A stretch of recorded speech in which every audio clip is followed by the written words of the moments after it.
Well. It isn't Rude Jesus and Chad THOReau. What's up, man? How's it going? You guys. GM. Another day, another GM. Another Chad's talking THORChain. Hey, welcome back, everybody. I had a nice gap week last week. That was relaxing. Oh yeah, such a relaxing week. But you guys, it was rough as shit. Yeah. I'm feeling that for sure. It's all good. This is how crypto land works. Definitely. Many lessons learned. Yeah, I had a nice little break last week. People will learn again. Nice to be back here with you guys because I always have a bunch of fun on these spaces, and it's good to, it is like informational and it's forward looking and a lot better vibes here than elsewhere. So let's keep it like that on this. So you gotta let me pin the agenda up here. We can get started in a couple minutes. Yeah, were people waiting for this one? Is it 87 people in here already? Like 4 minutes in? That's the thing that's unheard of for our space this quickly. People missed the gap week, right? Pent up THORChain energy.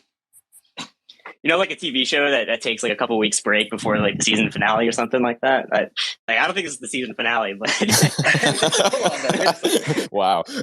Do you know something that I don't know? Season finale of the dumping, hopefully. Also have Pluto here. We can Pluto's going to talk about this new ADR process, so we can talk about that in a little bit. But thanks for being here, Pluto. Yeah, sure, no problem. Just let me know. We can tap in and discuss that whenever. Yeah, sure. So we should probably just talk about status first, and then we can go into the ADRs because I think that's like one kind of precedes the other in terms of like one is the consequence of having this ADR process. So Orion also wants to come up. Hey, Orion. I'm happy to share some of the Terra snapshotting stuff. When we're ready to rock and roll. Yeah, let's do it. Let's just do a quick intro first. So I'll start. This is Familiar Cow from Nine Realms. This is Chad B from the core dev team. Chad THOReau, community member and THORswap content. On Pluto, work on dev, infrastructure, and security at Nine Realms. This is Orion. Work on all sorts of stuff, but at Nine Realms, and have been helping with the TFL Terra snapshotting stuff recently. And Chad THOReau. I already went. Oh, sorry, my bad. All right, let's get into it. So with the Luna liquidity pools, right now, trading is not open on the Luna liquidity pools after it was closed automatically weeks ago. And withdrawals are enabled, but only enabled from the same direction that was deposited. So if you deposited symmetrically, you can symmetrically withdraw. And if you deposit asymmetrically, I believe you can asymmetrically withdraw. And right now, the nodes on the THORChain network are voting as to what will happen next. And currently that's leaning very closely towards Ragnarocking the chain and returning funds back to the LPs automatically. So with that, I would say LPs should consider withdrawing their funds before it's done automatically for them. But that vote is not passed yet, and it's looking like it will very soon. It's almost reached consensus, it looks like. Cool. Maybe we can go over exactly like how the Ragnarok process would look like if people do wait. Yeah, I'm pulling that up right now. Chad, do you know? Have you looked into the Ragnarok process? I'm pulling up the GitLab issue. I feel like probably talking to me. Which Chad? Oh yeah, Chad. Yeah, Rune Jesus Barraford. Rune Jesus. What? So right now the team is working on a PR that would allow the node operators to basically like Ragnarok a particular pool, which of course, once that gets merged and deployed, the nodes can vote to Ragnarok UST. And then once the UST is Ragnarok, we can Ragnarok Luna. And then once that happens, they make another code change that just basically gets the nodes themselves to spin down Terra and all the infrastructure on the infrastructure side of things. I think that's Unless I'm missing something, I think that's it in a nutshell. Yep. So basically, if this vote passes, which it's looking like that it's going to go through, within a couple hours, likely, there's 59 currently voting in favor. I believe it's 66% that need to agree in order to start the Ragnarok. And I believe a software update needs to happen first for this, correct? Correct. So, once the software update is deployed and this vote happens, then the THORchains will start to Ragnarok and automatically return funds to LPs. So if you don't want to wait for that to happen and you're an LP, you should probably withdraw, although you should make your own termination, I guess. And Orion has been working hard on getting LP info to the TFL team for the Luna V2 snapshot. So it's probably a good time to talk about that. Yeah, so this is all kind of an evolving process, so things might change, but the current state of play is that I've provided TFL with a list of the Terra addresses for all of THORchain's vaults. So that's the Asgard and Yggdrasil's. There's a list of I think it's 113 addresses because we had a churn throughout the snapshotting windows, and they're going to take those. Calculate the balances, and then there will be the balance of the sum of all of those vaults at each snapshotting period will be earmarked for the THORchain community.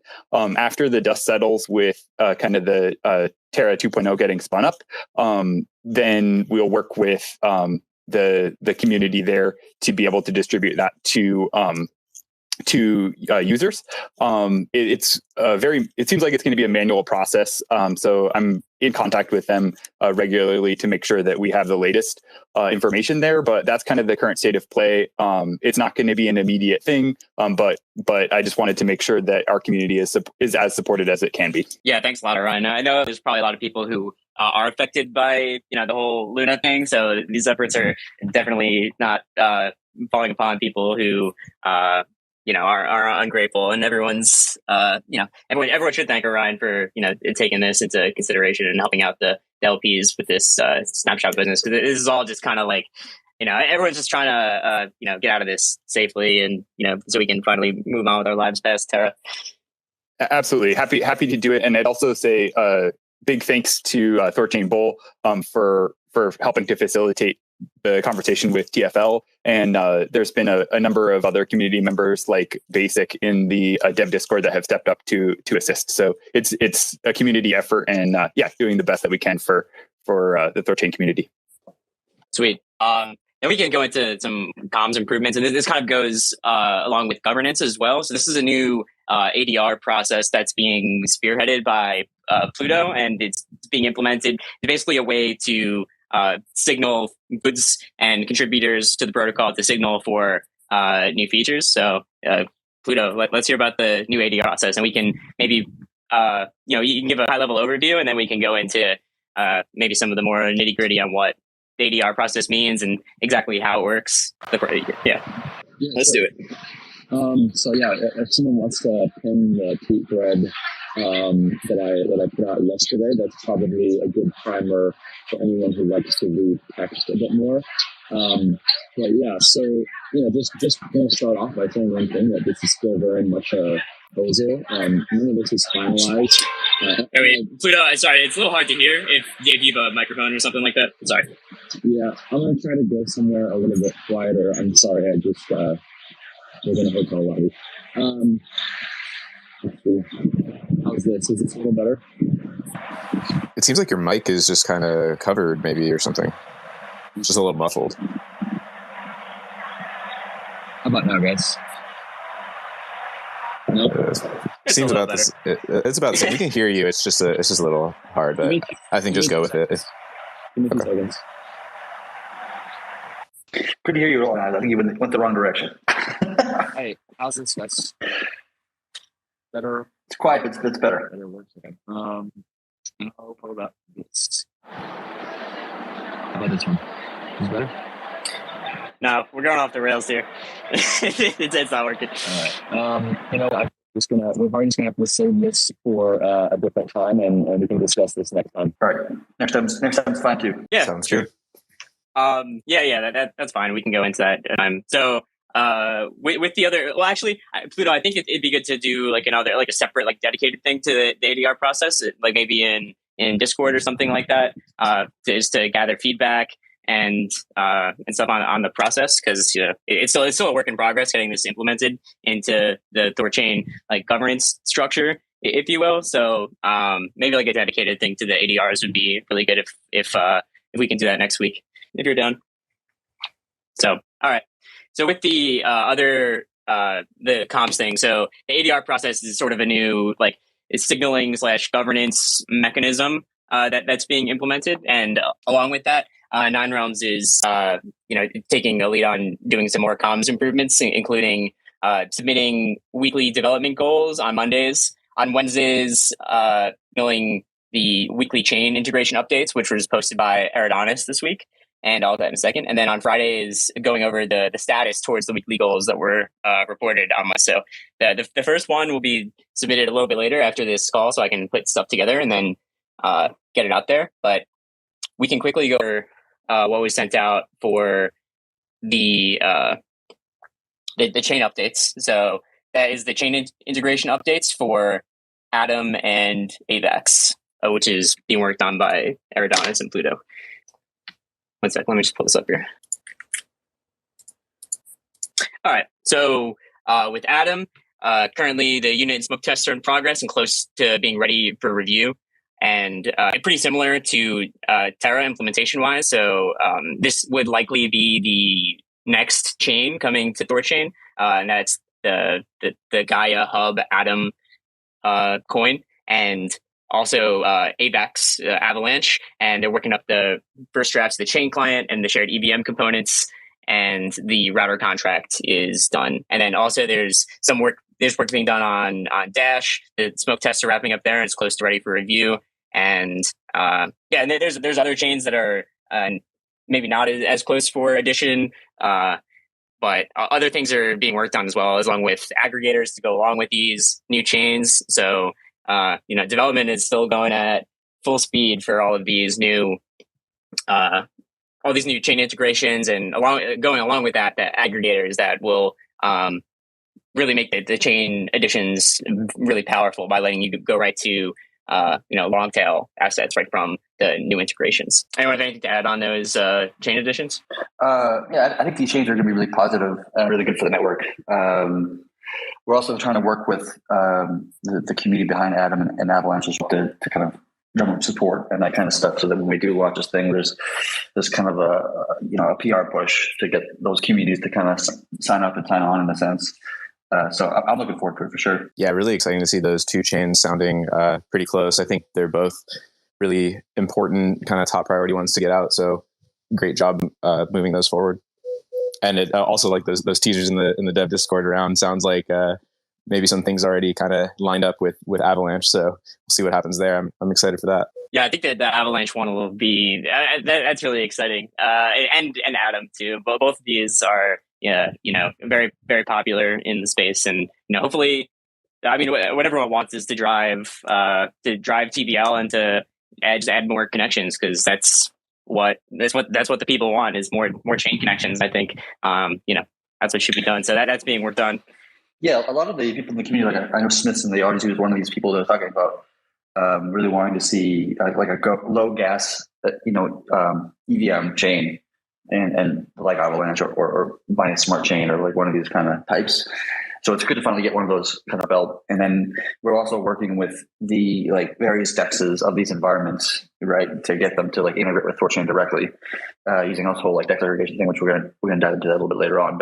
But getting them not only just getting the layer one assets on our chain, but also get their communities to integrate with ours, which we were in the middle of doing with Terra, and that was all kind of being worked on and coming downstream, and then. That obviously is not going to happen at this point for obvious reasons, but like to get like not just allowing the movement of assets, but like integrating the two communities in a more fundamental sense, which is something that like I think we want to see a lot of in the future. Yeah, and also this kind of ties in with this new ADR process, because the signaling of what chains to add, ultimately the final decision is always up to the nodes of the network, the nodes that actually run the network, and they're the ones that decide whether chains will actually see the light of day on THORChain or not. So this new ADR process can and should be used for the addition of new chains. So this is kind of the new process of nodes signaling whether they want a chain added before the work is actually done to add something, because without like basically the sign off of the operators of the network, the chain can't be added. So if there's questions as to the security or anything regarding whether a chain should even be on the network or not in the first place, it's always up to the node. So this new ADR process should make it so it's able to be signaled before work has been done to actually put the chain onto the network, if that makes sense. So yeah, I'm looking forward to see how the new process works with especially signaling and development of new chains that we haven't even discussed yet. So that's likely what's going to happen going forward. All right, so we can go on to other stuff, unless you guys have something to add. Sure. Yeah, let's go. Yeah. All right. Other stuff. Kyle, LF fucking G, man. LF fucking G. Like, you're right, Chad. I'm just playing around. Lighten the mood a little bit. Play around.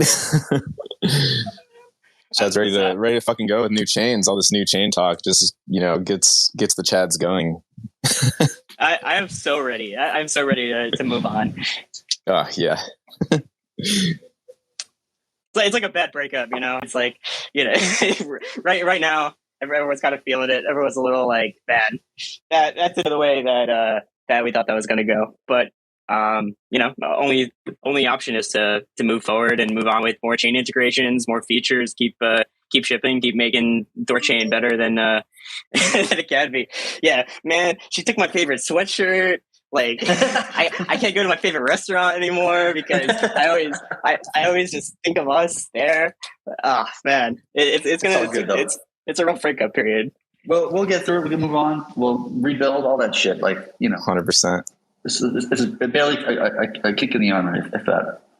Exactly. Yeah. Honestly, it's like such a beautiful thing to see in this community, is just like the ambition and drive forward, like under any circumstances. It's just like really impressive. So yeah, props to Nine Realms and all the stuff that's being pushed out right now, all the new chains, all the core team ideas that have been coming out. It's just, it's really cool to see like full speed ahead and just like focus in a time of like, broader turmoil. So really cool to see. All right, let's just get through a couple more things, then we can open up for questions. First, mainnet soon with the trademark.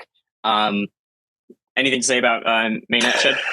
Yeah, so we're already ready for mainnet. Really, there's nothing more that we can do within our community, but we were just kind of waiting for this partner to make an announcement, blah blah thing, whatever. But then Terra happened, and every team in crypto just was in a fire drill scenario, and everything got pushed back, and so they had to refocus their energy on all that stuff and not so much on our partnership. And so I'm assuming it's still pretty close by, but I haven't spoken to them recently personally, so I'm not quite sure.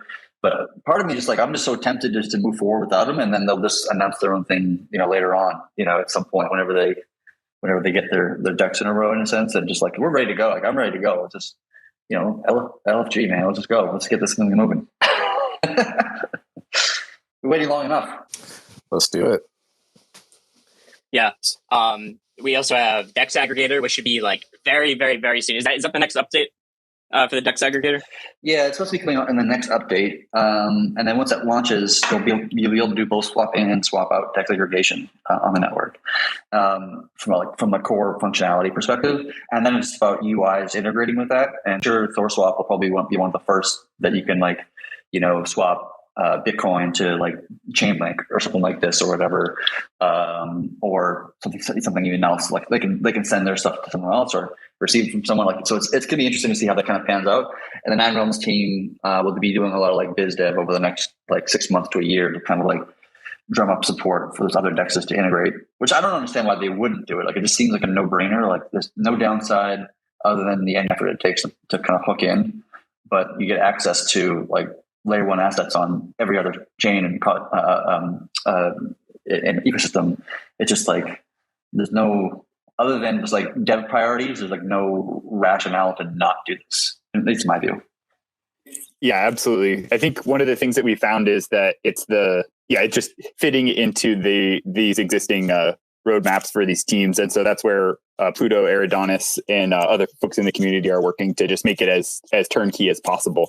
But that's been the main point of friction, is like they recognize the value, but they just don't have cycles to devote to it.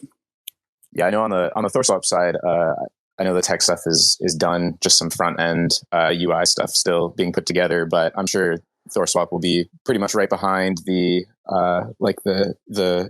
it's a 1.90, right? So I guess when that goes live, like hopefully soon after, it'll be possible there. And then, yeah, very exciting once we kind of see it proliferate the broader ecosystem. And yeah, like Chad said, like why wouldn't you do it? It's like just going to make every DEX better. So I can just like imagine like if like a DEX out there's like Bitcoin, why the hell would I want to exchange with Bitcoin?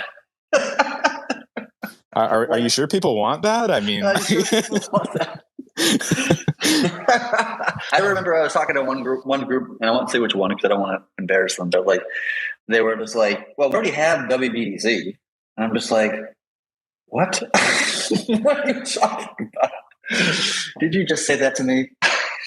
Yeah, it's already doing like, $10 billion. So, I mean, why would people want to switch to the real thing? Why would people want access to a, what is it, $600 or $700 billion asset? No. We should abolish Bitcoin and only use wrapped Bitcoin. Like we should just all agree not to use Bitcoin, and we'll all just use Bitcoin on Ethereum. Yeah, layer one Bitcoin's the fake Bitcoin. WBTC and these things are the real Bitcoin.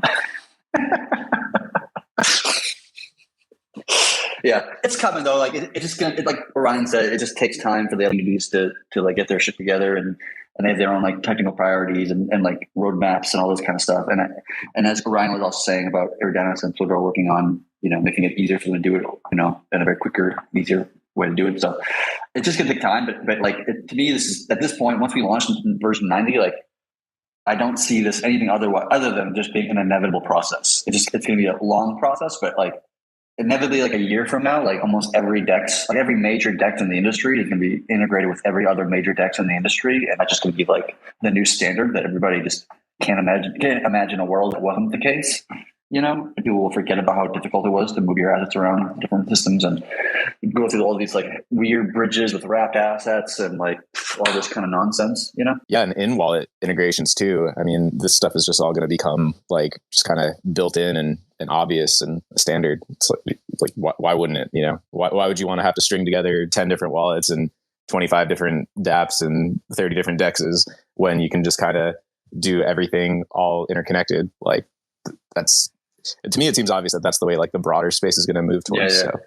Yeah. Even in addition to that, like the good wallets will do like really good aggregation in the sense of like finding the best price. Like if you're trying to move from this point from point A to point B, and there's 4 different DEXs allow you to accomplish that task, the good ones will like figure out which ones will be cheaper. Like 1inch does this, and Paraswap does this kind of concept. And sometimes they even take your trade and split it into like 2 or 3 different trades and 2 or 3 different like pathways to get you the most efficient and cheapest. And all that will just be built into like the wallet on your phone or whatever. Can't wait for that day. All right, next thing, THORFi. So another hot topic, especially after the whole Luna thing. And I'll offer my personal condolences to Chad, because this is Chad's absolute baby. And he's gotten like, an incredible amount of shit for Thor for the past, couple of weeks. Not that there wasn't any before, but, people have definitely turned their minds away from it for now. So, Chad Barraford up on stage here has put a ton of work into this. And do you want to talk about the status at all, or should we leave it be? Yeah, I mean, for me, this is a bit rough just because on a personal level, just because this is something that I've been working on for close to a year, and like in designing and architecting what this THORFi thing is. And myself and another individual on the team have been working on this thing for a very long period of time. And we've gone through, close to 10 or 12, whatever the hell the number is. I've lost count, but like whatever the hell the number is, we've just gone through so many iterations to find just like the most perfect implementation of this, what this was. And then we all felt good about it. We even looked at Luna UC. We found what we felt were, weaknesses in the design that we didn't want to replicate right in the context of after watching it all happen the other day. And then like that event, like everybody was positive about THORFi. The community was like super bullish on THORFi. And then all of a sudden, the Luna UST collapses, which just changes like the whole crypto ecosystem. Like everything just kind of shifted, and the community's kind of comfortability with THORFi shifted because some other project didn't implement their thing as well. And so like that just created like this so much drama and resistance and these things that I've been for almost a year now trying to get to see this thing come to fruition of like zero liquidation loans and interest-based accounts and like all these things that I was like, and I still like super bullish on. So, but it just seemed like, you know, the temperature of the room changed and it's just not the right time to be doing these kind of things. And so after fighting for a while and losing that battle, you know, we're just going to postpone THORFi for 2 or 3 months or so, and then see if the room temperature changes at that point. People kind of, once they get off the kind of the fear index and get back towards, you know, get back to the real world in some sense, then maybe people will be more open to it, or maybe they won't be. Like, who knows? But we'll find out in a few months, and of course, the community will only do what the community wants to do. So if the community doesn't want to do THORFi, then guess what's not going to happen? THORFi. If people want to do THORFi, then guess what will happen? THORFi. So it's up to the community in the end. Yep, and I think it's like it's very difficult for, you know, this thing to happen. But you know, in the first place, it's not like THORFi was going to be implemented, you know, in a couple of weeks even. You know, talking in the context of a few weeks ago when people were talking about it quite often, we were, you know, always going through the design. Orion has been working on modeling the design. It's not like it was like ready to ship, and you know, all it needs to be was a couple buttons need to be pressed, and it was out there. It you know, it needs to bake, and people need to you know, signal their desire for it comes back. So like while it's on the back burner right now, who knows? Like it might see the light of day one day. But yeah, I mean, thanks for all your work, Chad. Because yeah, I know like over the past couple of weeks, you know, people have been just, you know, pretty relentless and not so kind about these things, especially when, you know, there's been so much work putting into this, especially like, yeah, a lot of diligence on you know, the part of you and Orion towards like modeling these things, and not just like, oh, hey, we're going to ship this new feature to the network and, you know, kind of hope it works. You know, a lot of research has been going into this, and it's still continuing to go into this. So, yeah, absolutely. Yeah, it's still like the most exciting concept ever, and I do think there was just kind of like some misunderstanding amongst the community, and kind of like being overly fearful as if it was going to come out tomorrow. And you know, obviously that was not really the case, but you know, people rightfully so, like Chad said, the temperature in the room has kind of changed. So I think it makes sense to me. I think people right now, like, you know, want to see new chains. I also think this leads into another thing we can touch on, which is kind of like, in a way, achieving some of what people are really excited with THORFi is single-sided yield. So now there's this proposal for the single-sided LP that's getting a lot more attention. So maybe you can go into that a bit, but yeah, I think it's an interesting concept just to like kind of take like what are the parts that were the most exciting about THORFi, and it's probably like, you know, single-sided yield, the potential to borrow.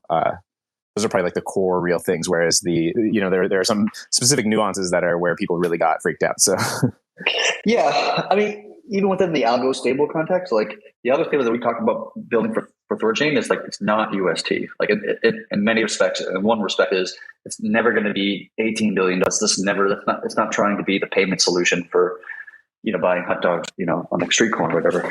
It had no, and especially in the most recent design implementation, like it has no demand center. It has like, it's the reverse of Anchor, right? And so you would never have enough coin in market cap to create any kind of hyperinflation scenario, just because nobody's going to hold it other than arbitrage bots and, you know, a few random people here and there. But like it would never grow to a market cap where it actually a dangerous scenario. It would never be you know, under collateralized in the sense of sometimes people talk about Luna UST kind of scenario. So like there were so many things that people just didn't even understand about it. It's like there's just fear based upon fear itself rather than understanding the actual design and implementation details. So, but that's going to be, I know maybe it'd be easier to convince people when people are more calm and more, you know, open to listening rather than just kind of like running around with their hair on fire. But yes, to Chad THOReau's point about, so one thing that the team has been researching and looking into is the idea of visiting the idea of doing single-sided LP. And we looked into this a bunch of times throughout the life of the project, and we just have never found a implementation that made sense. It's difficult to do why no AMM does it today, really. Bancorp just recently started doing it as part of Bancorp V3. Their implementation is different, though. They infinitely mint BNT, as much as they feel like, which we can't really do that in the same sense that they can. And that also comes with some costs. I'm not sure if their community understands those costs, though. But so we've been looking at their design. We've been asking them some questions about their design, see if that makes sense for us or not. A lot of the design that we put out there publicly is similar to their design, but not quite.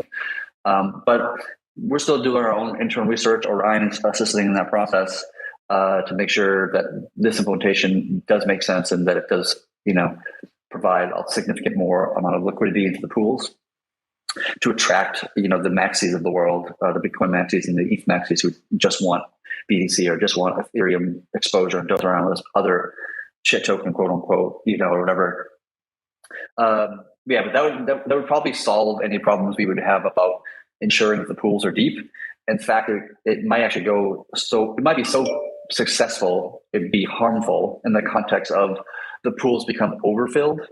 And not that the network would lose economic security, it always ensures that, but the incentive pendulum might even push, to the nodes pretty strongly, right? Because there's so much now, there's such a high amount of liquidity in the network on the pool side that the incentive pendulum pushes to the nodes, and then the nodes are going to be incentivized to buy a bunch more Rune and start jumping into the node side, which pushes it back down again. So the pendulum is starting to be swinging back and forth. It's going to be a funny thing in this network. Like at all times, this network is going to be fighting one of three things or two of three things. You always have to be fighting the security, the liquidity of the pools, and the trade volume, right, and the yield. And so as soon as you solve one of those three, the other one becomes an issue, right? It's almost like a whack-a-mole situation, or like juggling three things at once. And so as soon as you fix, add, people remember months ago, we were like, oh, well, it's not enough bond in the network and the whole thing is going to, blah, blah, blah. And people freaking out. And then we made some changes to the team as a community that incentivized more people to come in to, run more nodes and add more to the bond. And that was great. And now you got tons of bond. And then oh, we don't have enough of the pools. Okay, then we go ahead and do this change here. We're talking about single-sided LP. Okay, now we got tons of liquidity in the pools. Oh crap! Now the yield's lower because the liquidity is much higher. So now you think oh, now we got increased trade volume. Okay, we get DEX aggregation and get these other things to integrate so that more swap volume's happening. Oh, okay, now we need more. It's always going to be a thing. I can't see it ever stopping. Where it's just one of these three things is kind of lagging behind the other two, and then there's push pressure to get that third thing up, and then one of the other two fall behind. It's just gonna be a constant turning, like a merry-go-round of trying to solve one thing which causes another problem issue, and then solve that one. It's just gonna be, to the life of the project, that's probably always gonna be true. Yeah, but we're still looking into it. We're still researching it. It's not ironclad yet. It's not, we're shipping this yet. It's not, it doesn't even have my personal, cryptographic signature of approval at this time.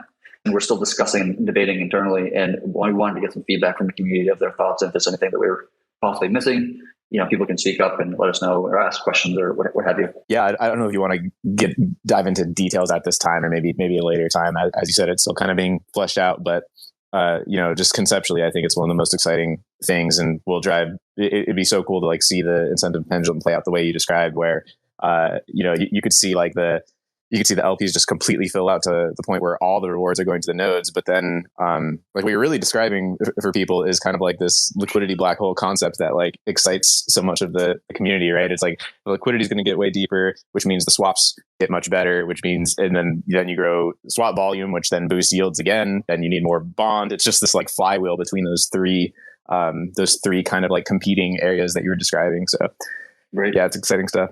Yeah, and it solves the Venn diagram problem. I was just tweeting with this guy just when I woke up this morning, and he was saying what's the proof that there's a small Venn diagram overlap of the people that want one side versus the people that want Rune. And I'm just the current TVL. Look at it. Why is it not 100 times higher? And that's I think that's kind of a key, basically the biggest reason. So.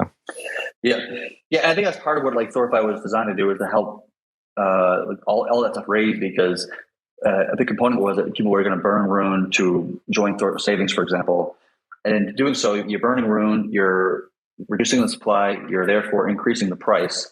And by increasing the price, the value of the bond goes up, right? The total like dollar value of the bond increases, and the total value of the dollar value of the Rune side of the pools goes up, which means arbitrage needs to come in and send in more Bitcoin and more Ethereum. So the pools just naturally become deeper. But the bond and the pools are being like raised together simultaneously, and like in complete, it's succinctly rising together. And so like that's sometimes like a great way of doing it is by just like pumping the price. And THORify, I think, was going to be a big component of that, of like pumping the price and getting the not pump the price just to make the price go higher. Obviously, that's a good thing, but like it's not just about money go up, but like it's more about just like rising what the network can do in terms of its liquidity and its like throughput, all this kind of stuff. And so like that was something that I was excited about, and we can reapproach in a few months and hopefully get that done as well. Sweet. All right. Last thing, then we can get people up for some questions. So if you have questions, just request now and we'll get you up as after the next thing. The THORchain Expo is happening in Austin, Texas on June 8th. That's right before Consensus Convention. I think it's Consensus, right? Going on in Austin, and some of us will be there. I'll be there. I don't know who else is. I think Chad Barraford. I'll be there. Yeah, I'll be there. I'll be giving a talk, I think, at some point, and people want to say hello and that kind of stuff. That's cool. Yeah, it'll be really cool. It's the day before Consensus starts, so it is on Wednesday, June 8th, in Austin. So there's going to be a whole day of just it's a free event, by the way, and it's all THORchain panels and talks and us talking about cross-chain and multi-chain and all the stuff that we're excited about here in THORchain land. So that's going to be awesome. Free event. Also, I just found out the next day is Osmosis is having something the next day. I'm interested in checking that out. Hopefully there's some cool stuff and some great people, and I look forward to meeting people that are going to be there as well. So hope to see people there. All right, let's get some people up for questions on anything. Yeah, I see Sephi's been waiting. We have no choice but to start there. So Sephi, what's up, man? Hey guys, good morning. So I was just kind of overhearing the discussion about adding, I guess, Gaia Hub or Cosmos Hub or whatever we're calling it these days. Like what drove that as sort of like one of the next chains to do? What do you guys foresee as the kind of future of the Cosmos Hub exactly? Now, this is coming from someone who owns a fair amount of Atom, so I'm just curious, like, why choose that? And like, do you see some really important developments for Atom coming that might make sense to incorporate this into the THORchain ecosystem? Yeah, so like we're obviously big fans of the Cosmos ecosystem in general. Obviously, THORchain itself is a Cosmos-based blockchain. And we started with Terra because that was what the community wanted most. That's just kind of what the obvious. You didn't even need to take a poll for this thing. You can just feel it in the air in a sense. And so we wanted to continue with them the Cosmos road. And for us, like the most economically significant and probably the most like the center of Cosmos in some sense is the Cosmos Hub or Gaia. And so that just kind of became like the natural next thing. We also already have good relationships to a degree with well-known people in that community to help kind of garner support. And also I feel like there was like to be a bit blunt here. I kind of got the feeling from some of the Cosmos community in general of a little bit of like shade kind of being thrown at THORchain over the last like few months or year, whatever it's been. And like, I think there's a little bit of like healing that needs to happen between our community and their community because, we weren't all in on IPC, which had a bad taste in some people's mouths. And, I just kind of felt like we were a little bit black sheep in the Cosmos ecosystem in general. And, it's not something I'm proud about, obviously. It's something I would rather not, have. And so I think adding Cosmos was kind of a way to, extend an olive branch to that community, to that ecosystem, and saying like, we're not against you here. We're not, we don't hate IPC. We don't hate all you. Like, like we're all friends here. Let's shake hands and sing Kumbaya. And Chad, just like to maybe tell us what the history of the IBC or integration or lack thereof, like what's that all about exactly? Yeah, like so in the earlier days of THORChain's development, the assumption always was from myself and all the other core devs that we were going to use IBC to connect it into the IBC like world, right? That was always the standpoint. And as soon as we got ready to start integrating with Cosmos, or whatever, and this was like many months ago, we had to start looking into the actual process, like, how do we set up an IBC relayer, and how do we do this, and like, how does this all work? And the deeper we got into it, we just realized that the technical implementation of IBC, while it's not a bad implementation, and I'm not a shit on it, so nobody interpret it that way, it just didn't adhere to the standards that we have within our own technical requirements, right? Like, for example, there's no direct economic incentives for IBC to even exist, right? Like for IBC relayer, you have to spend your own money to be a relayer, and you don't get compensated for it. It requires a form of altruism in order for an IBC relayer to even exist to begin with, rather than using pure economics, which is how everything is designed within THORChain. Everything's economically incentivized properly. And so it didn't really make sense in the context of how we look to do things, right? Even like, we thought that we would get, every, THORChain node to run an IBC thing, and then, we could slash them if they're not, sending transactions or relaying transactions and blah, blah, blah, blah. And like, that's just completely impractical within the current implementation of IBC. I think that will change with time. And I think as the IBC kind of protocol matures and goes into V2 and V3 and like, develops over time, like I do believe in the IBC protocol in general, and I do think it's going to be an important component of that ecosystem for sure. And I do think it's going to get a lot better than what it is now. But it just didn't adhere to like this kind of the standards that we had as a project. And then it became this thing of like, well, if it doesn't adhere to these standards, then why are we going to create a second bridge where we already have one bridge that works extremely well? It's already highly integrated into our own system already. It's already properly incentivized. It's already properly, we can slash people for not participating. All of that stuff. It's like, it's clean, it's well built, it's well designed, it's been proven itself to be working extremely well. And then to expose ourselves to another, bridge type on our core fundamentals will just increase complexity, increase, maintenance costs, increase, like cognitive load on new developers coming in, so they have to learn two bridges instead of just one.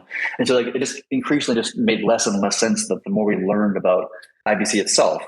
So it became something we were super excited about. And then as we learned more about it, we just realized it simply just wasn't a good fit for what we needed. And then that kind of blew me out in many respects. I thought it was going to be a lot quicker and simpler to do these IBC, these concept integrations. So then we had to go through our own process, which was, a bunch of work for us and all that kind of stuff. So it's I guess it will be useful though, because previously the dream, I guess the vision was that like, UST would be a sort of like sensible way to get cash in and out of a system, right? That was the dream, at least. Now that that's not the case anymore, I guess having Atom connected does help a lot, because you have some sort of coin that you can get to back and forth from like a Kepler wallet to THORChain. So it is I think it's a productive move. But I get what you're saying with the IBC problem. Like I still can't figure out like, how would they economically incentivize it over the long run? It's not clear. Yeah, we actually we gave them some suggestions of saying like the IBC relayer should not be a separate process. It should be these built into the validator nodes themselves. Like it's part of Cosmos, integrated Cosmos itself. So you don't need a separate process or a separate server that's doing the relaying. And you just pick one relayer every block, and that one relayer is going to be the block proposer, and like that way you don't run into collisions, and like everybody, like it becomes a lot smoother and cleaner. And maybe they'll change IBC in the future where that's more what it is, because having Jack over at Strangelove running all the relayers for everybody is very nice of Jack to do, and all these kind of things, but it's probably not a long-term play for what the Cosmos system really needs, right? And so. Well, I think it'll evolve. I think it'll get better. I'm bullish to see what happens with it over the next, 6 months and a year, whatever, and all these kind of things. But I think for us, because Bifrost is chain agnostic and Cosmos is not, it's not even a specific implementation. It's more of a design protocol than a specific implementation. And so we already have something that works across every chain, whether it's, a smart chain or not a smart chain or vice versa. So we kind of just doubled down on our own design because we realized we just felt very bullish and very confident in what we put together. We feel it's a better design for accomplishing what we're trying to accomplish as a product, not necessarily a better design than what IBC is trying to accomplish for what they're for their use case, right? So it's like different things that have similar. It's like comparing a truck to a bus, right? Like they both transfer people from point A to point B, but you'd use a bus in this case and you'd use a truck in that case, and so like it's not really comparable in that sense. Orion here. One thing I'm really excited about on the IBC front, though, is leveraging the interchain accounts and some of the interchain querying. So I could imagine, in the future having an IBC integration with THORChain that lets effectively lets THORChain emit information to the Cosmos ecosystem and lets Cosmos-based chains that are set up with IBC to be able to operate on THORChain, but then not necessarily have transfers of value.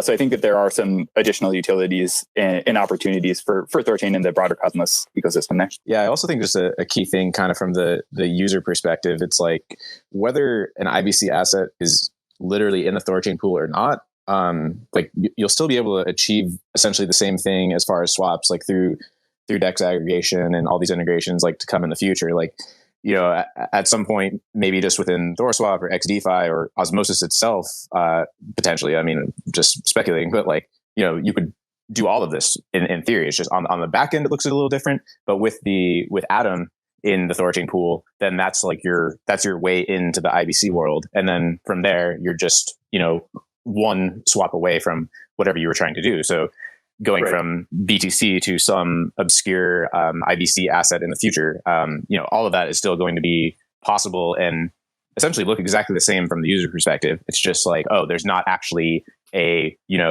AKT pool on THORChain or whatever, but there is the Atom pool, and then all of that, like that Atom pool, just captures that piece of the puzzle, and then the DEX aggregation solves the rest of it. So I still see it as like, basically 99% of what everyone ever wanted is still going to happen. So yeah, you'll be able to integrate with like Gravity DEX or Osmosis and still be able to swap, I think, and then be able to go to BTC or something on Ethereum or whatever.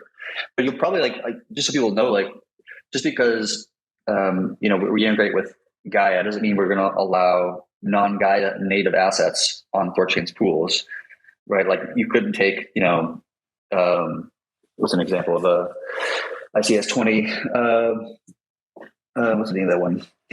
Anyways, you couldn't put that into the pools on THORChain because those assets are not layer one assets; they are wrapped assets. Right, IBC works on a wrapped asset mentality, and so like it's just minting a new coin that represents a coin on another chain, a 1-to-1 ratio.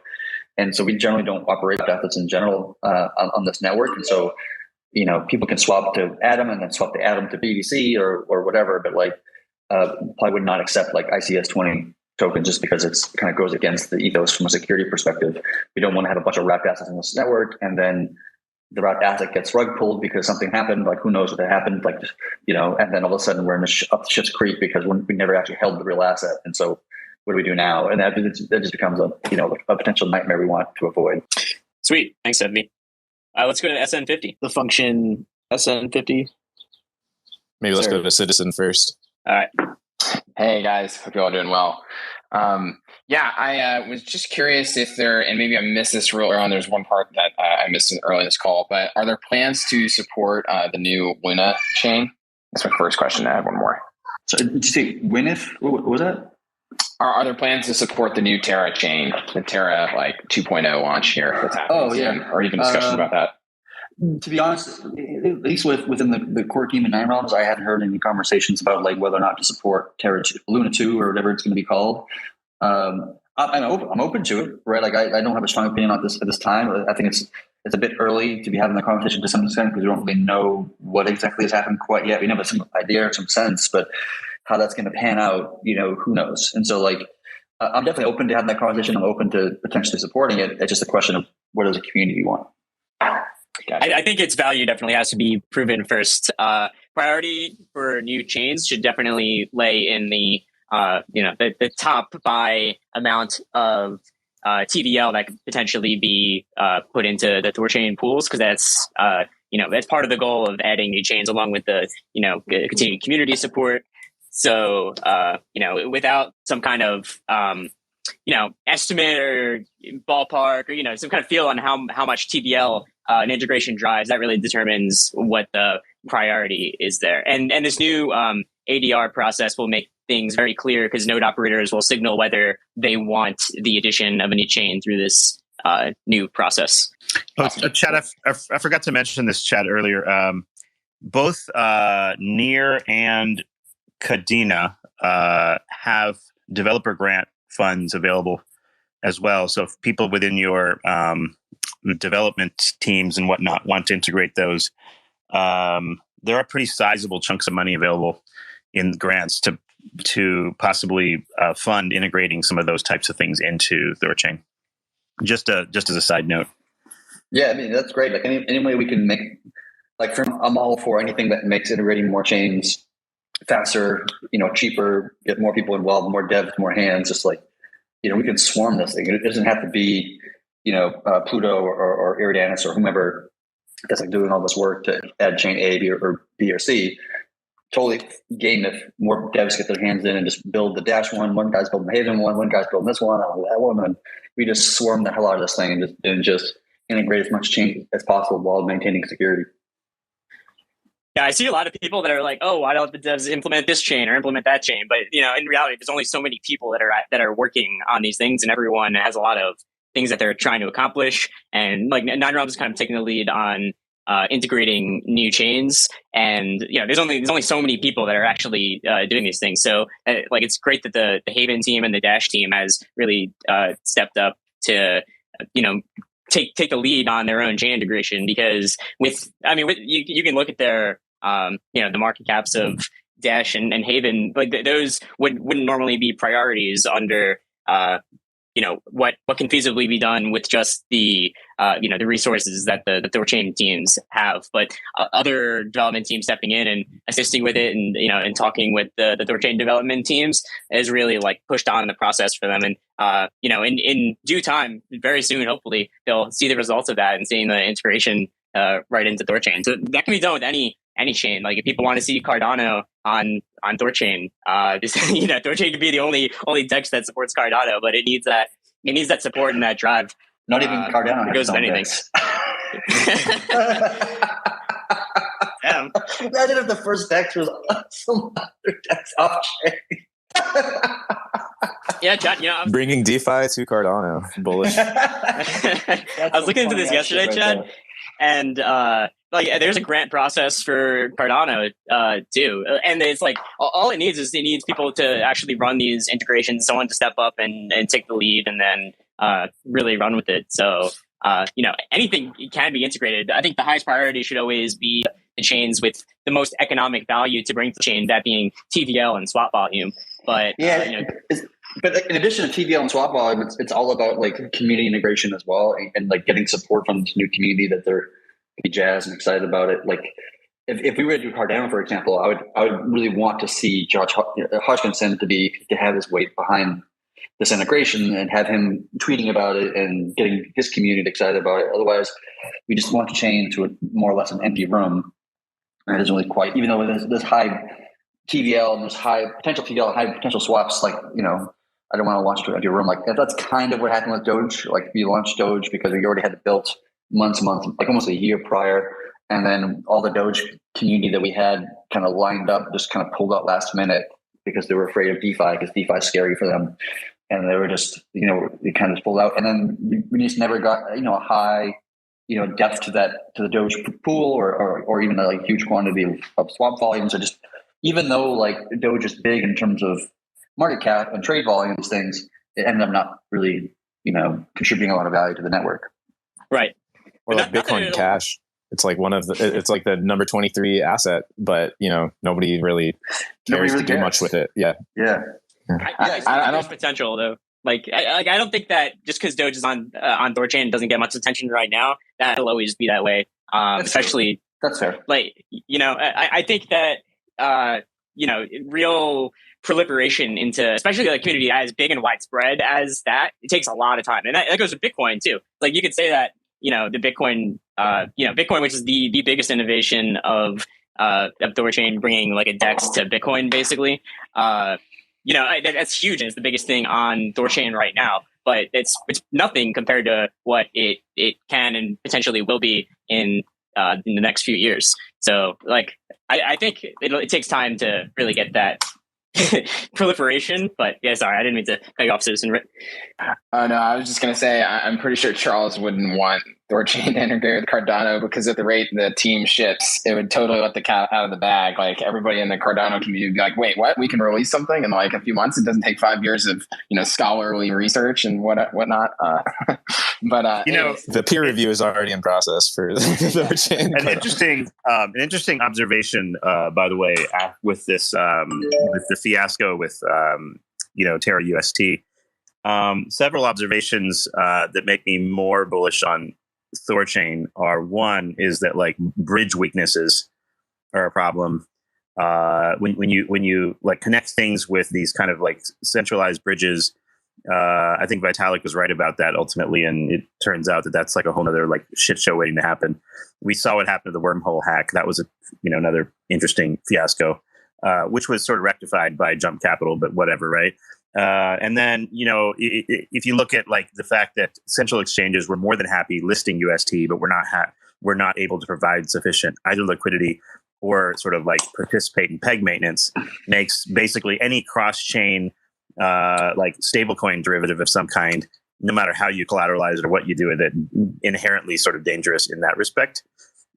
So many interesting observations that make really like THORChain seem more and more like the right choice in so many ways. But anyway, that's just kind of my observation. No, I agree. Yeah, that actually did bring up another thought that I had, or to get your thoughts on this chat or anybody else that's in this call, is besides the Terra integration, going down, there were several other swaps that also were disabled during that flurry of activity during that time period. As I remember, there were some other liquidity pools that were disabled, and I don't know if I ever got the full like post-mortem on what happened with the other chains. I mean, the Terra chain made sense. That was like insane. But yeah, I was just curious to get thoughts on what happened with the other stuff and maybe how that could be prevented in the future. Yeah, the other ones were it's really just two different issues. So the one that was the more frequent issue is that the network has a solvency checker, and it auto pauses itself when it notices something kind of a little off or askew. And the problem with this is that it's basically checking two different sources of truth simultaneously that are both like moving objects against each other. And so it's sometimes it's like, this source A has up to block, 5,000, and source B is at block 4,995 or something like this. And so that just creates like, oh, hey, they don't agree with each other. It's like, yeah, because they're not really quite, succinct, right? And so you have this kind of race condition, or this kind of, we call it race condition in software engineering terms, but like you have this thing where they don't always quite align or agree because they're both moving objects in a sense. And so sometimes the network would just say, oh, hey, they're not aligned, and then it would pause itself. And then, like, we would have to wait until a Mimir admin could come online just to verify everything's okay, and then everything's okay, and then go ahead and continue it. And that's just like an annoyance that just kept happening over and over and over again. And so we made a change in version, I think it was 88 or 89, where, the network would pause, but then it would unpause itself if it did like align again. And so we still see the situation where it's like it's pausing itself every once in a long while, and for like maybe 30 seconds or something like this, and then it unpauses itself and everything continues and everything is just fine. The other thing that happened, which has happened to us once before, and we need to do better on this, but Binance did once did this on the Doge network, where they just basically like, hey, we have all these like huge quantity of UTXOs on the Doge blockchain.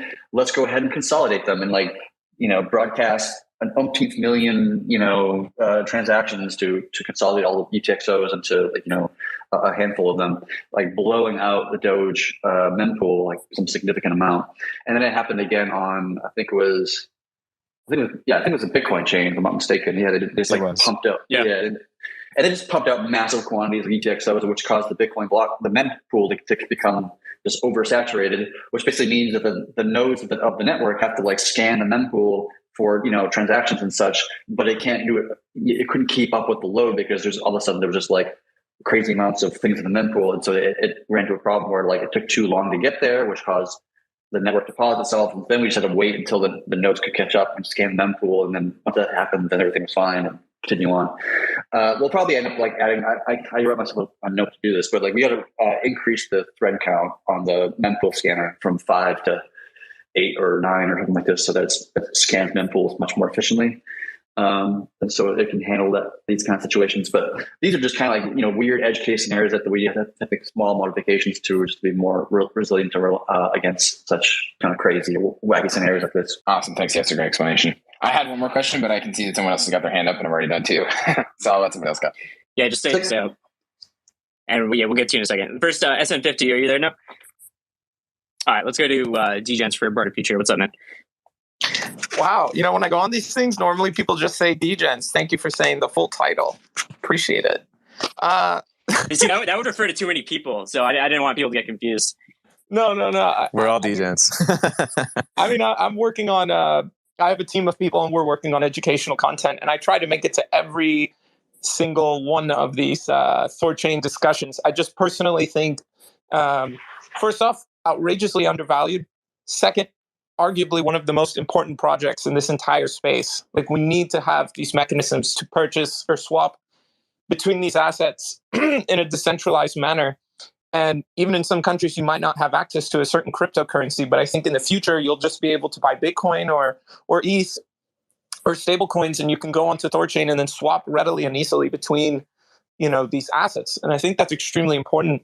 So I've been on several of these chats, and I failed to ask this question. So over time, what does THORChain eventually become? I overheard the integration of Cardano, for example. Will there always need to be these the elements of, like, say, having a team that's constantly adding cryptocurrencies, or will it become in the long term, like, say, maybe 20 years from now, which I know, or maybe 10 years from now, I don't know, crypto moves so fast, but is there ever going to be a point where there's not a team behind adding different assets onto THORChain? I was just curious about what the long-term prospect looks like. And also, love the project. Don't know if I could say that enough, but keep it up. Thank you for that. Yeah, that's actually an excellent question. In the first year, or so, it's going to be a lot of kind of talk and pressure on adding new chains. But every time we add a new chain in this community, there's kind of a return. There's like a diminishing returns on adding more, right? Because once you've already, even just adding Bitcoin and Ethereum by itself, you're already integrating with like 90 or like 85% of the total liquidity of cryptocurrency. And then you throw on BNB, you throw on Avalanche, you throw on Atom, and then from Atom you have the access to the entire rest of the system. And since like all of that, like you just already get to like 98 or 99% after 10 chains or 15 chains potentially. So then it's like, well, are we going to add 20? Are we going to go for 50? Are we going to go for 100? Like, probably not. Like, I mean, obviously, like, there's new chains that come out, like, and people want to add it, and people can add it. But like, I think as time goes on, you won't really be looking towards 9 realms or the core team to be adding these chains. And if Polkadot wanted to be added, like, Polkadot could build the chain integration, and then Polkadot could champion adding this chain within the THORChain community and say, hey, we built this chain integration, for Polkadot, we would love to see it added, and then they follow the ADR process, and so it gets voted on, and then so like I would like to see us stick to a place where we don't really require either the core team or even 9 realms. We're not there today, and we probably won't be there within the next year minimum, if not 3. But I would love to see us to the point where we just kind of break apart, and it's just going to take us years to get there, to be honest with you. No, I appreciate your honesty. What's that great story of Remy and Romulus? So they were 2 babies abandoned and then breastfed by a wolf, and they ended up building Rome. Anyways, I don't know if you ever read that, but anyhow. I mean, it's I guess more or less the journey of 1,000 miles starts with 1 step. So I'm not expecting this to be fast, but I'm championing very much what you guys are doing. I feel like cryptocurrency right now is in a down market, and people are very. I think at this point, a lot of the money was driven by retail, and number go up. And that's a part of the experience, as the technology gets more integrated, or as mass adoption increases over time, then the technology's price reflects that adoption. And the thing I love so much about THORChain is that it's doing something that is extremely important, extremely unique, and something that we desperately need before it's too late. And I know you just said that could be 3-4 years, but not trying to rush you or anything. But but I appreciate someone needed to do this. Someone needed to do this, and you guys are the right team. I think I'll always talk about THORChain with my friends and with my family, and I'm also really excited about Haven Protocol being added. Any means to have privacy coins become more accessible to people, I think, is extremely important as well. I thank you for saying that, because it's so funny to me, because like I'm kind of in the inside looking out, in the matter of speaking, and like for me, I'm always just a little bit like weirded out, because I do feel like what we're building here is super important, and it's like critical, and it's like unique, and all these things that you were just saying. But like the rest of the world just kind of like sleeping on it, and I'm just like, I don't understand why you're all sleeping on this thing, because it's really fucking amazing. And then like I'm like, what's wrong here? I'm like, is there something I'm missing, or like is there something like I have no idea? But like, for me, inside I'm just like, this thing is truly one of the most amazing crypto projects in the entire industry, and like 70% of people never even. I'm just like, Chad, I think that reflects just how like expensive advertising generally is. Right. So like we're relying upon more of a viral sort of advertising and word of mouth and, just spreading on the internet and such. But many retail companies spend a huge amount of like money trying to catch eyeballs with advertising. And that's not something that's particularly prevalent in the crypto arena. So it's going to take potentially maybe that much longer in a sense. But on the other hand, we do have all these other techniques to spread information without having advertising and, taking all the actual cash flow and dumping it on like, Google or whoever, right? So it's like, it's a plus and a minus in a way. Yeah. I mean, for a project, we've always been kind of against marketing. Like we have no marketing at all. We don't have no budget for it. There's nobody on the team that is a marketing person. And we've always just relied on basically, Chad THOReau and Filmer Cow basically doing these spaces. And, people like other people in the community just tweeting out and just kind of getting the word out through like a grassroots mechanism rather than like my buddy, he works for Algorand, and he's like one of the, heads at the marketing department. And like Algorand spends ridiculous amounts of money on the most ridiculous things, trying to get the brand out there. And it's very effective because obviously Algorand's doing quite well in terms of like its market cap relative to everything else. And so it's like, to some extent it's working as a post for them, right? Even though I'm not really sure what the product actually does. But yeah, we've always gone against marketing. We're just kind of relying on more of just shipping good product that adds real value and just kind of hoping everything else just kind of falls into place. I think that the joy of Rune in particular, in THORChain, THORSwap, and also waiting on THORify, that's going to be amazing. I cannot wait for THORify. I'm such a degenerate piece of shit. It's going to be fantastic. Anyway, should we tell him? Did I come in late? Oh, I probably came in late. Hold on. Hold that thought. Put it in a picture frame. Hang it on the wall. I promise you I will admire it. I think the beauty of THORChain is that there is a demand that is going to grow over time, and especially with a lot of the barriers to entry that are constantly being made. If we look at for example, everything that's going on in the European Union, like all these different bills that they're trying to pass through, which haven't passed through yet, so nobody panic yet, maybe, I don't know. But it shows that there's this power overbearing wants to control a lot of what we do financially. And Bitcoin is decentralized money and store of value. And then Ethereum is that programmable money. And I think that THORChain is kind of the glue at the center of all of it that's going to make all of this work. Like this idea that you can avoid a bank, take your money in cryptocurrency, or potentially in the future get paid in cryptocurrency, be able to access these tools using Rune as that swapping mechanism in between each of these things. And I think that the beautiful thing about Rune is that I feel like eventually you guys should sell t-shirts that say Rune is inevitable, because it is. I think eventually everybody is going to have to use it. Although I would say that retail users, or just average crypto customer, let's just call them that, they traditionally have undervalued privacy, and they have traditionally even more maybe undervalued sovereignty, meaning like outside the most hardcore BTC crowd or the most hardcore ETH crowd or whatever, these are features about people's money that like they think last about like 95+% of people, maybe 99, I could be, but like probably it's more of a number go up question than it is about a philosophy of utility and a philosophy of ownership. And you know, I think that takes time though. It's like that could take you know, building sort of like a core group of users who share that vision. Just look how long it took BTC to get where it is now, right? We've been going over a decade. So it's a slow process, hearts and minds, right? Yeah, changing money is obviously extremely difficult. And that's personally why we spent 10 years. But I've always been like, I think anybody who's done these like meetings with me in the past, like I've always pushed pretty hard on kind of like the importance of crypto from a privacy perspective or a civil rights perspective or like, you know, an empowerment perspective, equality perspective.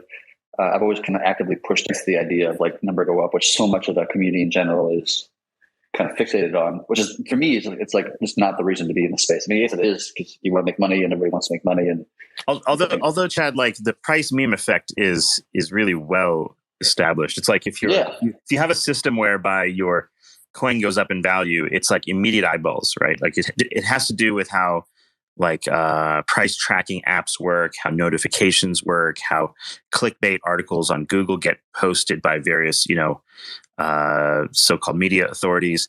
You know, there is a very strong tie-in with the price of an asset adoption. So it's like the price is actually deterministic to adoption. Not only is adoption deterministic to price, it's like simultaneous. It's weird. Yeah.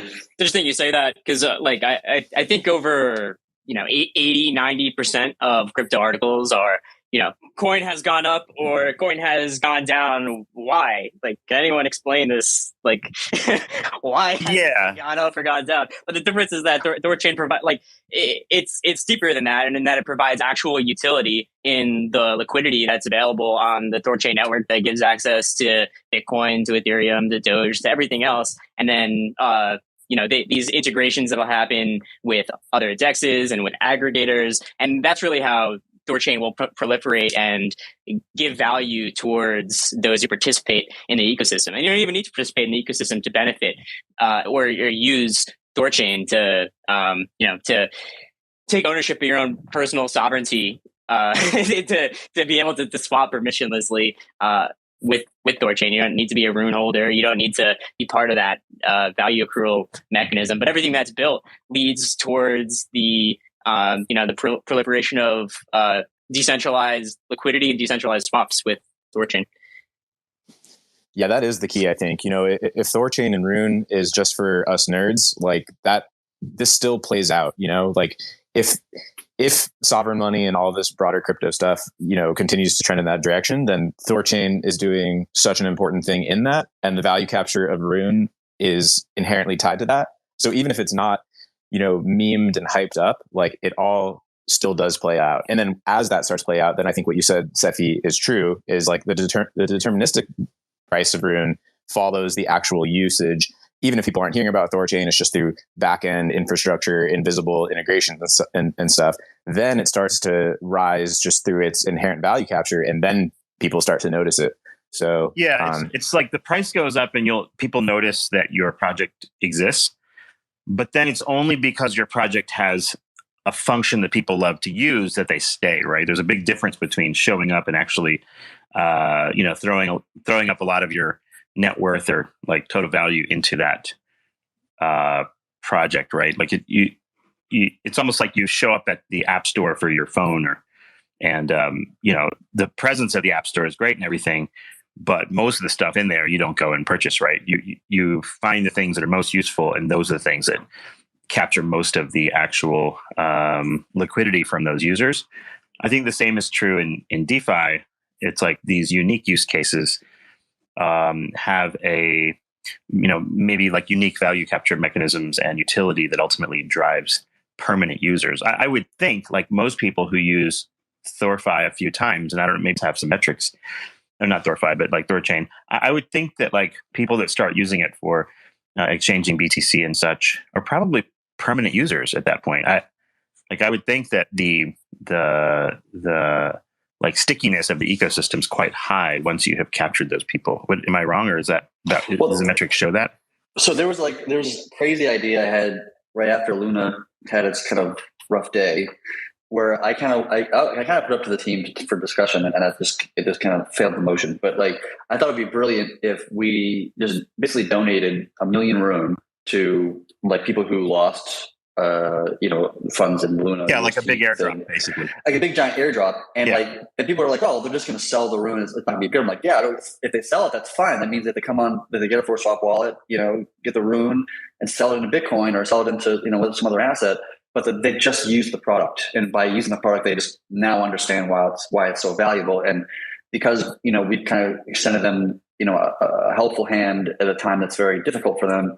Maybe when they go to buy Rune or go buy an asset in 6 months, Rune is at the top of their list because when it was just to kind of rebuild their portfolio or whatever, that like Rune's on that top of the list because A, we do something that's really valuable, and B, we offered them a helpful hand when they were at their lowest moment. But I couldn't convince the rest of the team that was worth the Rune. All right, we got some other people up here. I brought back up SN50 because he requested. Are you there, man? Yeah, hi. Closer to phone this time. Hi. My question was for Chad there. So regarding THOReFi, I personally am still very excited about it, but my interest, I guess, let's say, was more in the swapping department. So I was just wondering how you came to put it on the backseat. Was it only like based on what we saw on Twitter, that poll, or was there like more internal with Nodes operator, and how did we end up like just at where we are with the situation on THOReFi right now? Personally, I feel for me it was just like, in order for anything to pass within the THORChain network, all node operators have to vote on it more or less by adopting the change, which you need a 2/3 majority, for that change to happen. And we've yet to see a contentious software update at this time. Right? We've never done anything that is really all that questionable.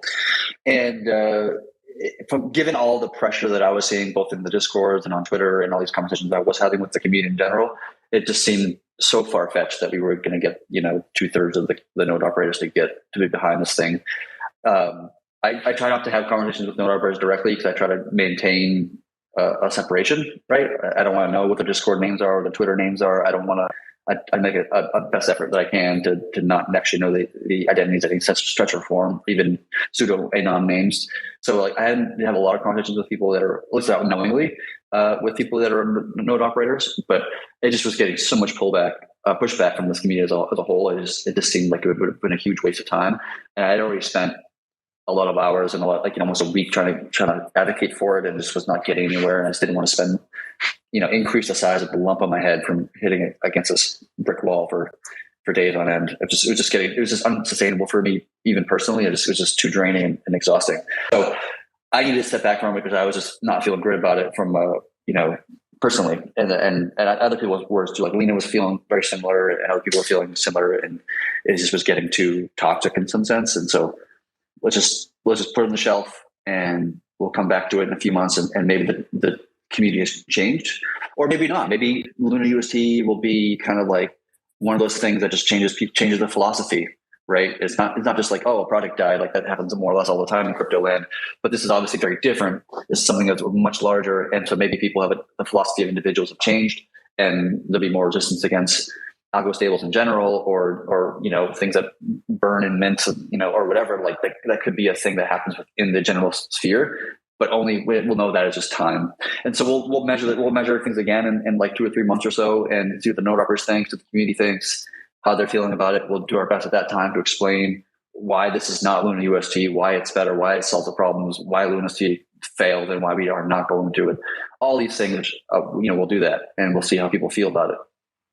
But in the end, the community is going to decide, like, is this THORChain just going to be a solid AMM and cross-chain AMM, and it's just going to do that extremely well? Or is it going to try to reach beyond the AMM world and go into other aspects of DeFi and lending and interest rates and interest counts and all these kind of things? Or is it just going to stay focused on its core ideals of the original white paper, which was this kind of cross-chain AMM stuff?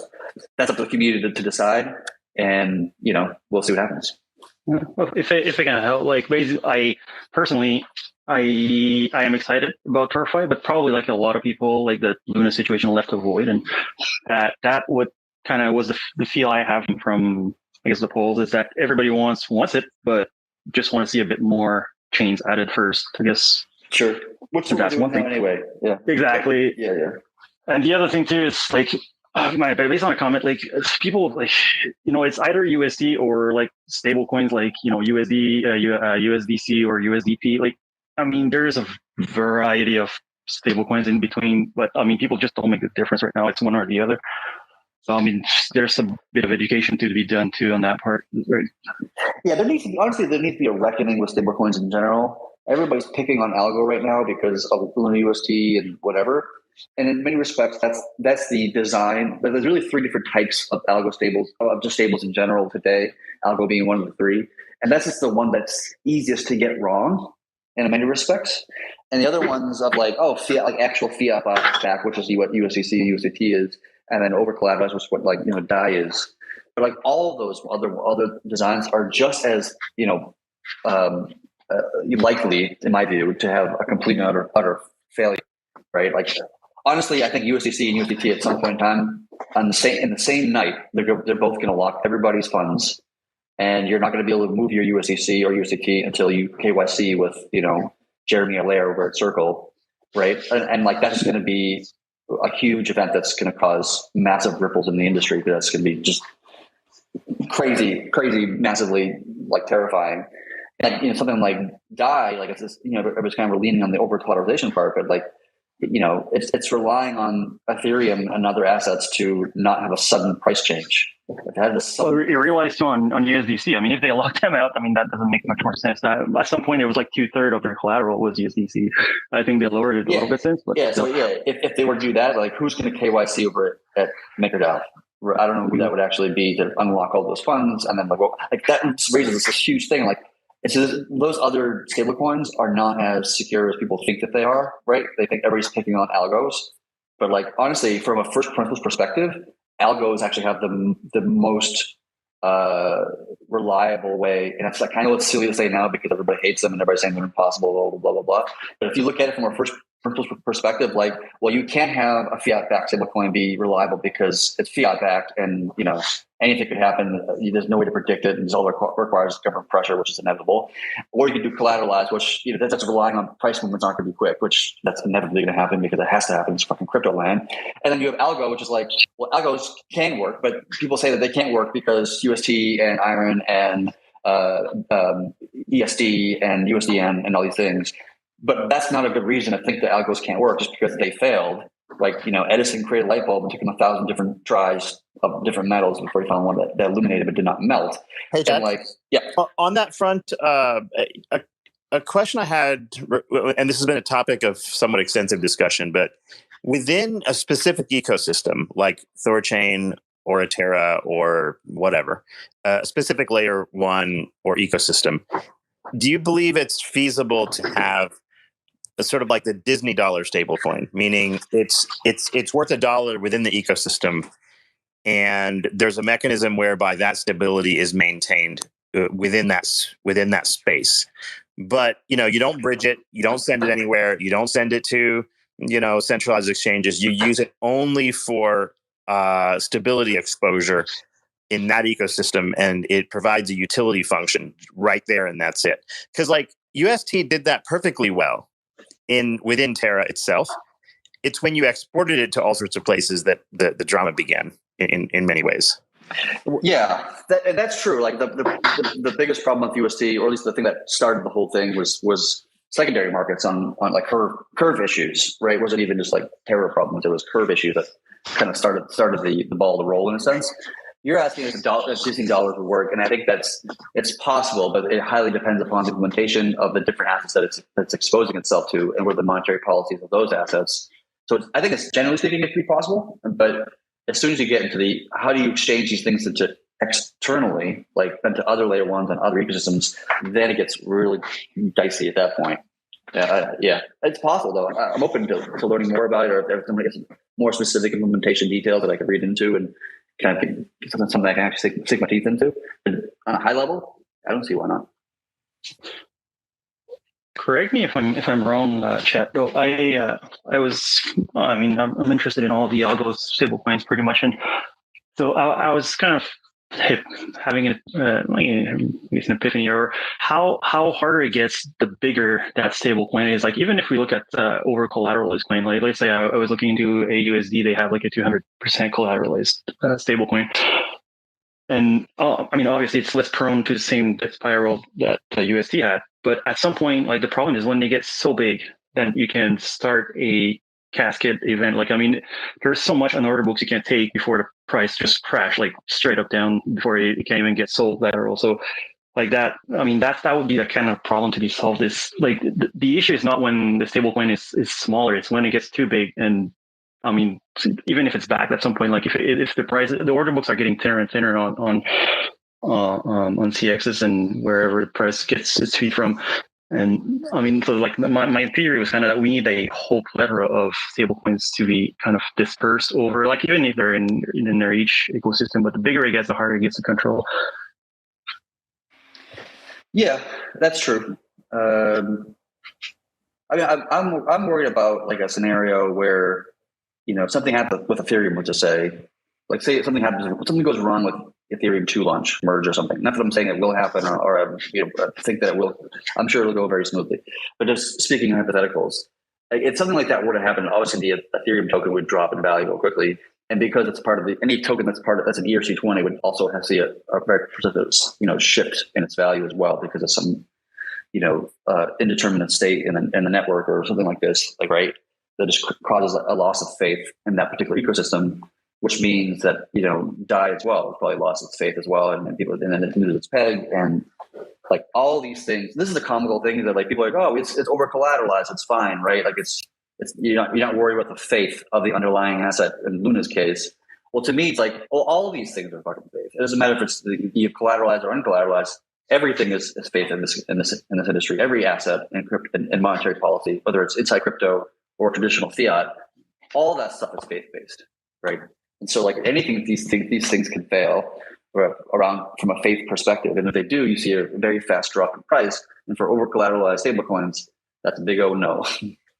Well, but it all takes it's one like event, or that's one event, really. So that's why I kind of feel like the more stablecoins are compartmentalized, is like the easier it is to kind of keep them stable. And I guess at some point will we see like an easier way to like switch one stable to another stable and the other you're going.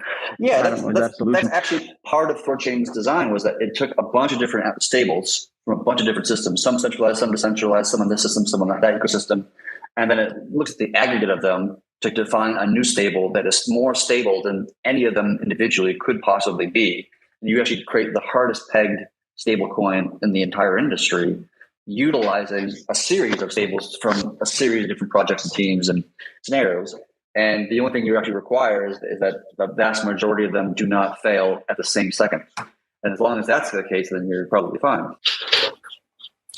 All right, let's move on to some other. All right, guys, let you have a good one, guys. Thank you for the answers. Thanks, man. X-Red is up here. Hi, everyone. First, I just want to thank you for all the work's been done since years now, because I just using your platform something like every day or every 2 days, and working great, especially with the new UI that comes back 2 months ago. Or 1 month ago, if I correct. I don't know if my question will be relevant on this slide, but regarding the integration of the privacy coin, something like XMR or XHV, my question is concerning the node, which is, if I'm right, are on AWS Amazon. 90% of them. My question is that judging the services you want to expand and maybe the problem you can face with the regulation, is there any solutions that Amazon cannot just shut you down, or is there something like that? There was a PR that went out and a community poll that went out amongst node operators to implement a new change, which the network basically would turn in nodes that are to optimize decentralization. And so if there's already too many AWS nodes, it's not going to turn in more AWS nodes. So those nodes might destroy their AWS nodes and create new ones on DigitalOcean or Google, Google Computer, what the hell it's called, Google Engine, and it was actually voted down to my surprise. I guess node operators just don't want to move to a different cloud provider. But I think like even with the way it is now, it's not as bad as you think it is. For one, it's not that many nodes are on AWS, not 90%. I think it's 60% or something like this. But also like it's in different data centers across the entire world. So if the United States government said, okay, no more THORChain, the AWS would shut down the ones in the Northeast and like in Oregon and all these kind of places in Virginia, but they wouldn't shut down the ones that are in Germany, the ones in Tokyo, and the ones that are in Australia. And so like you would see some would go down, but probably not. I have to look at the actual numbers and know that this is actually true, but probably fine. That like you wouldn't get enough nodes shut down unless you had multiple governments acting all together at the same time. And even if that did happen, what ended up happening was those node operators could just rebuild their nodes on new infrastructure on another cloud provider in another country, and then continue on, right? Even if we had 1/3 plus one of the nodes shut off, which means the network is now paused, those 1/3 plus one people that run those nodes could just take their private key, move it to a different server somewhere else, and then like restart. And it would take them a week to do that because it takes a while to build the infrastructure to actually do this kind of thing. But still, like the network would die. It would pause temporarily and then reallocate itself. Very similar to what happened when China banned Bitcoin. I think it was in 3 of the provinces, Bitcoin mining in 3 different other provinces, and then the hash rate of Bitcoin dropped like 50%, almost overnight.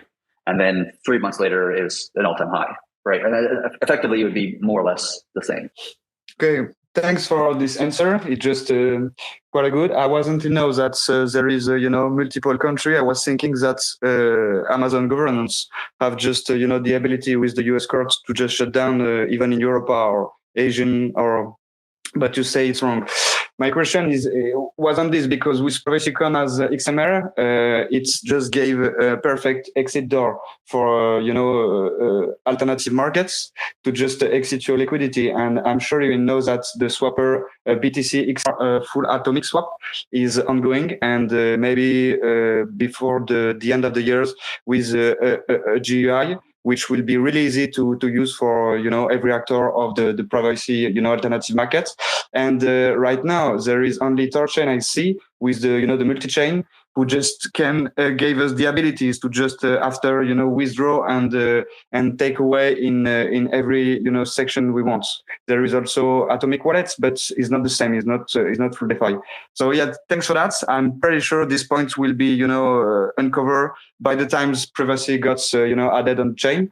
But yes, so thanks and keep going, guys. Thank you. Over. Cool. Thanks. And Night the Roundtable. Let's wrap up with you. Hey there. Thanks very much. I just some observations about kind of usage. I think more or less all DeFi and all crypto is based on how many people use a specific token or specific platform. Because the reason I see why like ETH went up was this big NFT move that happened, mid last year, more or less happened in the bear market that started in May 2020. And then for those 6 to 9 months after that, you used to see the big NFT move, and then Ethereum starts to move and price fall for it. So when it comes to THORChain, I think the thing that will make it move is more chains more than anything else. And people say, oh, bear markets are there for building and bull markets are there for not or something like that. But I think it's the opposite. I think when you're in a bull market and you add more chains and you get more people coming in, you get more swaps and you get liquidity, that pushes prices up much better than trying to add them, because I've just seen here THORSwap wants to add Solana wallet just now. Like, what's the use of Solana? Looking at my charts of Solana is going to go to single digits. So will AVAX. So you can add them now. What's the use? We didn't add them when they were $100, $250 for Solana, when you could get a decent amount of fee for a swap. But you're going to add them now when they're not even going to generate any money. That's my thinking. So the conclusion is, how do you get more users? How do we advertise more? How do you get more people in to use a specific product? And I think that's the key rather than anything else. It's not just about changing how to get more people. There's truth to what you're saying, but at the same time, building up now and maturing the chain now, while we're now in kind of a half bear market in a sense. And getting a bunch of chains added, blah, blah, blah. Right. And so because it's a bearish market and people aren't as excited anymore, euphoric, and so people aren't going to respond to news as much as they did, a few months ago or whatever.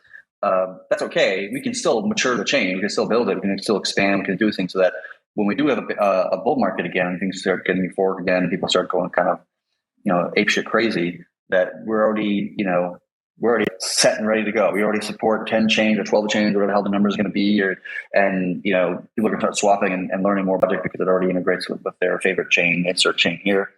And so I think there's still value in just constantly shipping, constantly, provide more and more value to the network, even if it's a bear market. Yeah, I agree. I agree with you, Chad, on that point. Because in a way, if you're not making money, what we could do, you just think they're kind of fiddling your thumbs, don't want to do any swaps, nobody wants to sell in the bear market, and you're all sat on the coins in a way. So we might as well just program. I wish I could program because I'd be doing exactly that now. The last thing I just want to ask about THORFi, I know it's slightly shelved and all that, but in all honesty, people's psychology seems to forget everything within a few months, 6 months probably max, and people have forgotten given how crypto works. 6 months in crypto is like 20 years. So you could see Luna despite that horrendous crash, which conspiracy. I believe it's completely some form of internal work. It might not be by Do Kwon, it might be by some other big player, but people have forgotten within a month, and they're introducing Luna 2, and everybody's going to start buying and going crazy when you're just ready to be burnt again. So I just don't think THORFi should be shelved for a very long period of time. People will forget and people will move on, and you now have the benefit of hindsight of what happened to Luna and to then make a project that doesn't have those weaknesses and then succeed. Because looking at all tokens, the one that I actually think will do these big multiplies and do a big move in the next beginning of a bull would probably be Rune more than anything else, especially at the price it is at the moment.